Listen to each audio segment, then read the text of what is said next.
So, My Hero Academia Vigilantes Manga Chapter 108 has officially released on the Shonen Jump app, and let's just say that there is a monster in this chapter, and it's not number 6. We'll get to that right after this intro.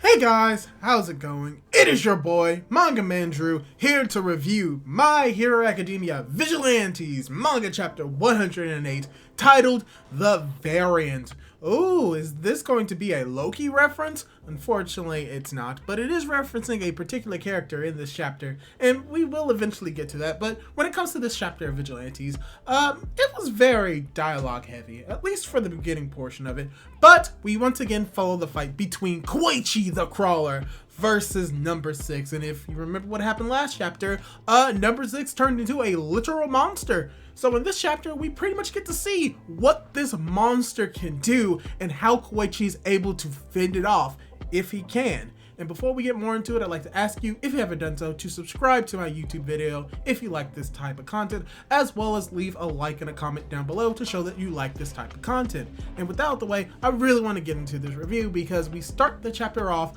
with the cover. And what we see in the cover is just number 6 looking like a monster. Smoke coming out of his mouth as we get the title of the chapter, The Variant, as we immediately go into Koichi questioning what the heck is going on with number 6, and is like, wow, this guy looks like a literal monster. He's probably stronger. As you have number 6 that's like, yeah, I mainly made this body so it can be really fine-tuned. So, you know, you may want to get a taste of my true speed. As we have number 6 going into High Crawler as he charges at the crawler with a breakneck speed that pretty much surpasses the crawler. He almost goes right past him, and before the crawler can even react, he's already about to swipe at him. But luckily enough, Koichi has the ability to dodge extremely quickly, and at the moment that he's about to be struck by them claws, he brings his body back in a arching motion and begins to run away, putting himself on all fours and is getting the heck out of there. Unfortunately, he is not successful in that moment because number 6 is a literal monster and is charging at him. Koichi's thinking that he has to do is keep his distance. He has to keep on moving, and if he keeps on moving, number 6 won't be able to get to him. He won't be able to slash at him. But number 6 uses headbutt, and it is super effective against Koichi, and he even uses body slam.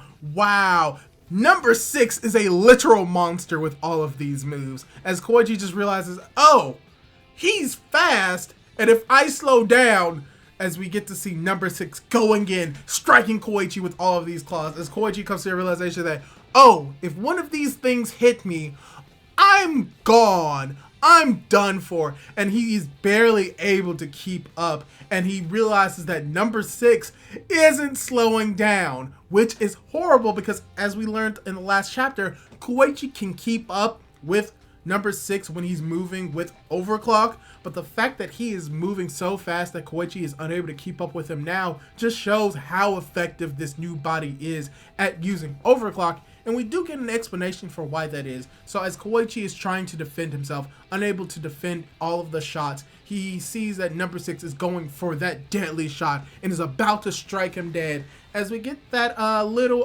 crazy image of O'Clock talking to number 6 and is like, yeah, I think you shouldn't do this, number 6.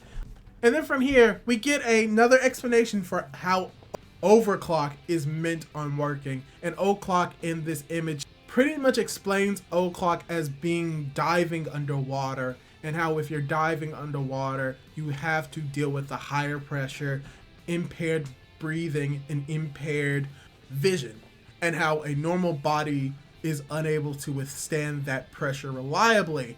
But a body like number 6 in this monstrous form can survive in that environment because of his dorsal spines that is able to allow him to breathe, which we saw that he was using, which is why he was able to stay in that overclock speed time, as well as the fact that he has additional eyes so his eyesight doesn't get impaired, as well as the fact that his skeleton is built to withstand that pressure of all of the attacks, as well as him having a tail which pretty much allows him to adjust his center of gravity while keeping himself balanced.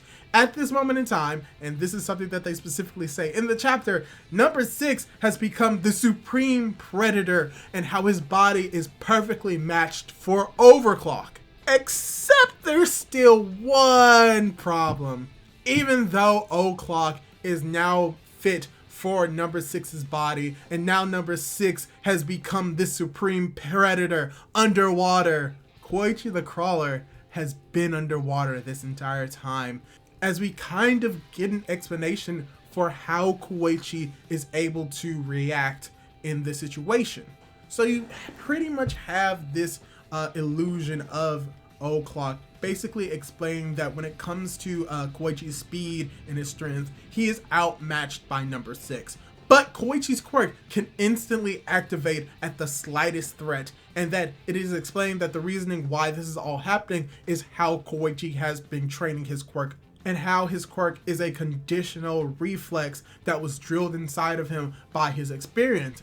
And what experience is overclock talking about? Well, it's the fact that Koichi was a vigilante, and we get actually a very accurate description for why this is the case for Koichi, because normally what happens when it comes to police as well as superheroes, they try to prevent a villain from making the first move, but with Koichi, he always gets attacked. He's always experiencing and taking the first move, and because he's been doing this for years as a vigilante, he's able to pretty much react without thinking, and how it is said that this variant fighter was born. So pretty much Koichi's ability is sort of kind of broken, but it's only broken because of the experiences that Koichi has been through. Because Koichi is a vigilante and he always has been taking the first hit head on and defending from that hit, his body has adjusted to that motion and is now able to react to it in an instant. Similar to Ultra Instinct, because as soon as we get that explanation,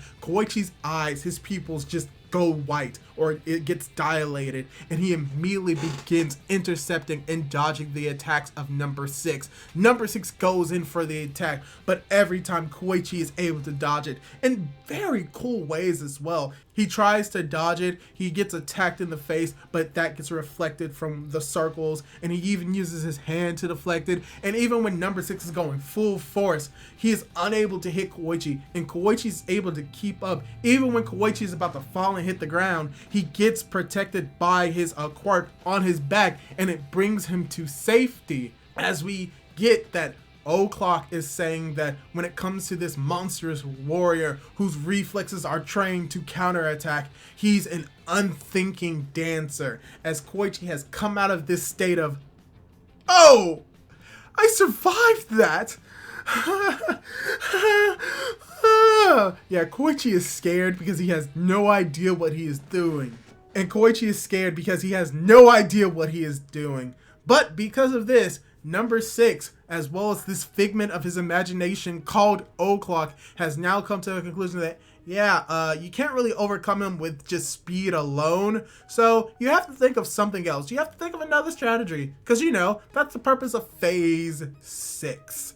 As the chapter ends, and boy, oh boy, if you could sum up this chapter in one word, number 6 becomes a monster and attacks Koichi, but Koichi unlocks Ultra Instinct. And that's pretty much what it is. So what I really liked about this chapter is that it was very action-packed, and there was actually a lot of very cool panels, especially at the end when Koichi is able to start dodging the attacks unconsciously. So it's very cool that we kind of get an explanation for that, and the explanation is pretty much that because Koichi is a vigilante and he's always been on the defense as a vigilante, his body just naturally got accustomed to dodging and avoiding attacks that were always thrown first, to the point where he's able to react to situations unconsciously. So it's very cool that we get that explanation of it, and it kind of makes sense. But I think what's going to be going on in this chapter and the rest of this fight is that even though Koichi is able to dodge the attacks, he really can't attack. So it's going to be more or less a war of attrition, where Koichi is most likely going to be put in a spot where he's going to be unable to dodge, where he's going to have to take the hit. And I think what is pretty much going to be happening is that Koichi is going to be pushed into a corner in a situation where he won't be able to dodge and he won't be able to attack, and that will be the moment that number 6 is looking for to attack and kill Koichi. Most likely that is something that's going to happen, and it may involve number 6 transforming his body into a different way or using something else to try and kill Koichi. And I think that finally at that moment, when Koichi is at the lowest moment and it's about to die, we will get the reveal of Knuckle Duster. I am seriously going to be saying this every review up until the moment that Knuckle Duster comes back, and if he doesn't, I am going to be very, very disappointed. But yes, overall, I actually really enjoyed this chapter of My Hero Academia Vigilantes. Sure, it was a lot of dialogue heavy, but I kind of like the explanation for how Koichi is able to dodge these attacks, as well as we got to see a lot of nice action panels in this chapter. This chapter and this fight has been going on for a while, but I still kind of enjoy it because we do get to get these moments of seeing Koichi dodging and seeing him actually fight toe-to-toe with number 6, not necessarily through force, but through skill and his abilities, as well as the training that he's endured over these multiple years. So yeah, it's just really cool to see a lot of this action and see a lot more of it in Vigilantes, and most likely we're going to see a lot more of it next chapter. So yeah, that's pretty much all I really have to say about this chapter. Hopefully you enjoyed this review, hopefully you enjoyed this chapter. Leave your thoughts on this chapter. Do you think that number 6 is going to defeat Koichi, or do you think that Koichi is going to finally master his ultra instinct and win the battle? Leave your thoughts down in the comments down below. Leave a like on the video if you liked it. Leave a comment down below. Subscribe to my YouTube channel if you like this type of content, and hit that notification bell to be notified for whenever I upload more content like this. Do all that cool jazz, and hopefully I'll be able to catch you in my next video. Goodbye!